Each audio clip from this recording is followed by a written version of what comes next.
few years ago I was walking through the Ethiopian highlands, and I was really on a holiday with a guide and a donkey, and I spent a couple of weeks walking at 3,500 metres, and I was absolutely astounded by the level of poverty, and so much of the poverty was because of having absolutely no water. People were dirty, the children weren't able to go to school, children were sick, and I felt really strongly that I could no longer just give my money to an overseas aid organisation and hope that someone else would take the responsibility of being active in that space. So my husband wasn't there. I rang him when I could get connection, and I rang him and said, what if we just took the money that we would normally spend on overseas aid over a couple of years and we spent it in a village,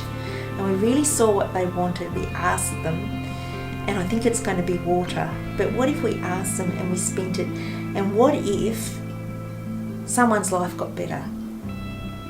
Wouldn't that be great?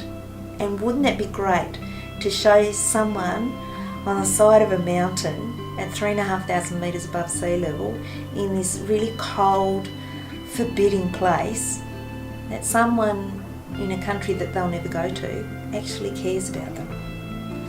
And so that first we were thinking, okay, so maybe it would just make life better for just one family, even just one human being would be great. And when I went back, after 12 months, the chief of the village came to see me, and he ran down the side of the mountain when he saw me coming.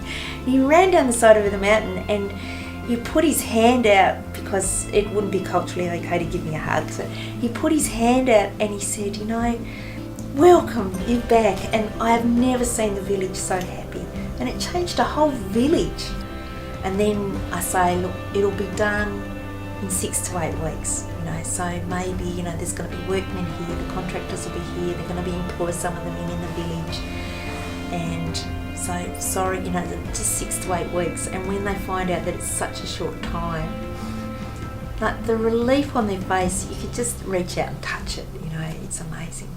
Just, wow. It's just one big thing they don't have to worry about anymore. It's amazing.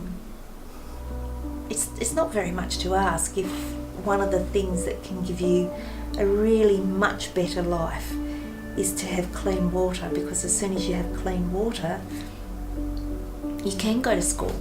You are well. And when I look at the children there, they're so small, and a lot of them are so malnourished. 50% of malnutrition across the world is caused by poor water supply that causes gut disease. 30% of the world's schools have nowhere to get a drink, nowhere to go to the toilet, and nowhere to wash your hands. And if we have the ability and the resources to do something about it, then I think I need to take on some of that responsibility.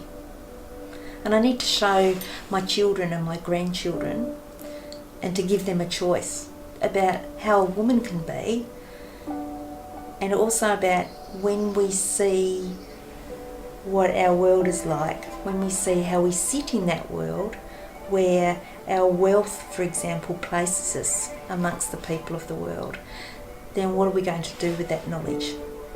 We might choose to do nothing, but the other choice is to take some responsibility and actually do something about it. But it wasn't easy to take that leap of faith and to think, I'm in someone else's country, I'm in someone else's village, I'm this very short white person, and well, I'll just go for it. I'll just be brave, and what's the worst thing that can happen? There isn't really a worst thing. But as it is, 5 years later, that well is still going, and people are really happy, and kids have put on weight, they're a little bit fuller in the face. The attendance rates at the local school have gone crazy, and people don't have to worry about giving their kids water to drink anymore. How cool is that? And when I go back, I get great stories. One night, I went back to a very small village, and it's cold and it's in an area where my tent freezes overnight. So as soon as the sun starts to go down, it's freezing, and I was walking down a hillside to see the well, and there was a lady there, and she had 2 little girls, and they were getting the water for their household.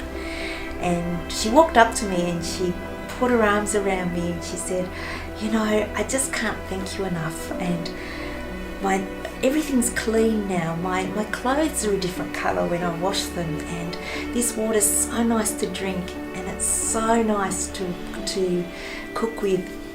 But the best thing is that I used to always worry every time my kids wanted a drink. I would worry because I'd give them the water and I'd think I'm going to make them sick, and it might not be today and it might not be tomorrow, but sometime I'll make them sick. And now with this clean water, I give them all the water they want. They never get sick anymore. They go to school and I just don't have to worry. And when I hear stories like that, what can I do? I have to keep going. I owe it to her, and I owe it to her children. She's my sister.